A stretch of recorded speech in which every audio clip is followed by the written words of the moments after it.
Good evening, Mr. and Mrs. Freezer Isle and all the ships at sea. Pizza Night is back, and I'm Brandon from the SAS to take a look at something brand new from Walmart's Freezer Aisle. Let's check it out right after this on Pizza Night.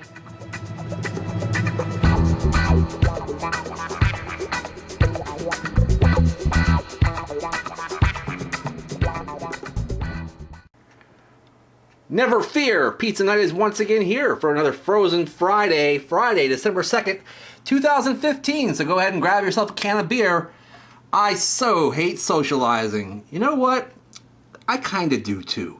Anyway, today I have returned to SAS headquarters for a Frozen Friday. It's been a few weeks since we've done one of these, and it's something from a very, very familiar place, or a familiar brand, that is. No, not Tombstone. It's Digiorno, and Digiorno has decided to stuff something in our back that we have wanted for a while. Stuffed bacon and cheese crust. That is right. Picked it up at the Walmart for $7.48. And the variety that I got was Aloha Bacon. What we've got here is ham, applewood smoked bacon, pineapple with a bacon and cheese stuffed crust. Now, one reason why I got this one is A, because it was the only one there. They have another variety. I think it's called Your Bacon Me Crazy or something like that. B, I don't remember the last time I've done a Hawaiian pizza on Pizza Night, but it has been a while. And this is Hawaiian style. The fact that it has ham and bacon gives it a double pork slam. Alright, let's go ahead and turn this bad boy over and see what the directions are. Yep, they want us to go ahead and preheat that oven to 400 degrees. And then remove it from the plastic. Well, duh. Place the pizza directly on the center rack, and they want us to cook it for 19 to 21 minutes. So that means I'm probably going to cook it for about 7, turn it, do another 7, see what it looks like, turn on the broiler, and crisp that baby up. Alright, let me get this thing out of the box, and I will show you what it looks like in its frozen form.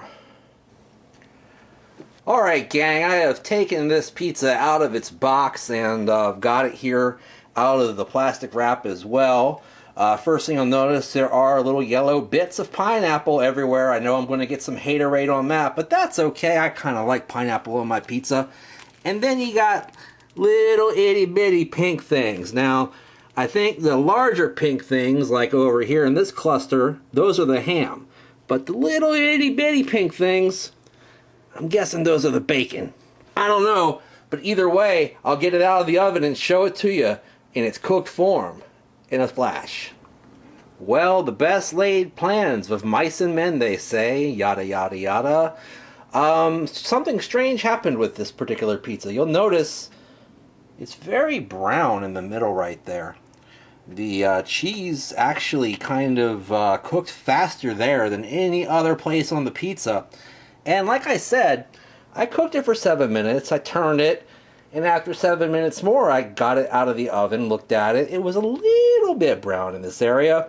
And I said to myself, I want my bacon to be very crispy, so I put it in the broiler for 20 seconds, for God's sakes. And look what occurred. Wow. Basically, that tells me their overall instructions are way off, because if I had let this go for 19 minutes or 21 minutes in my oven, it would have burned to a crisp. And I think part of the reason for that is because of the pineapples. I think the juices of the pineapples actually accelerated the tanning process, so to speak. Alright, so taking a look, the pineapples have sunken down into the cheese. The bacon pieces are harder to find now, because I think they've sunken down in there as well. I did do some rearranging so that the ham was a little bit better distributed, and you can kind of see it peeking out here and there. I'm sure this will taste just fine, particularly over in this area, which is where I think I'm going to get my review slice from. But let me go ahead and cut this baby up with the pizza scissors real quick. Alright, and it's cut up. I usually cut Digiornos into fourths, because that's an approximation of a real slice of pizza rather than a little sliver if you try to do eighths. But let me go ahead and pick up what is representing the 420 slice. Yes, you have your sturdy yet bready Digiorno crust. It's stuffed in the back, and you can actually see some of the bacon peeking out there, guys. That looks pretty good. And, you know, it looks like you got a variety here the way I've cut it up. If you like your pizza well done, that's that bad boy over here. If you like it medium well, it's over here. If you like it medium, it's there. And if you like it rare, it's over here. I don't know. But I'm going to go ahead and try this slice when I get right back, right after this on Pizza Night. Alright gang, I'm back to take a bite of this Aloha bacon variety of the brand new Digiorno bacon and cheese stuffed crust pizza. Again, I got it at Walmart. I haven't seen it anywhere else. I've been looking around. I first saw it in Walmart down south in Stafford about 2 or 3 weeks ago, but I couldn't bring it back with me because it was a warm day and I didn't think it would survive, but I found it in my most local Walmart the other day, and that is a Brucey bonus if I ever saw one. The other variety, like I said, is called Your Bacon Be Crazy, and I think it's got bacon and salami on it, maybe something else, I'm not really sure. They didn't have that variety. They just had this one. Let me show it to you next to my noggin the way I always do to give you a little bit of an idea of the scope of the situation. And let me go ahead and take a sniff. It smells like Digiorno. Let me go ahead and take a bite of the front first because this is a different variety of actual pizza toppings than I normally get. And then we'll concentrate on the back where all the business is.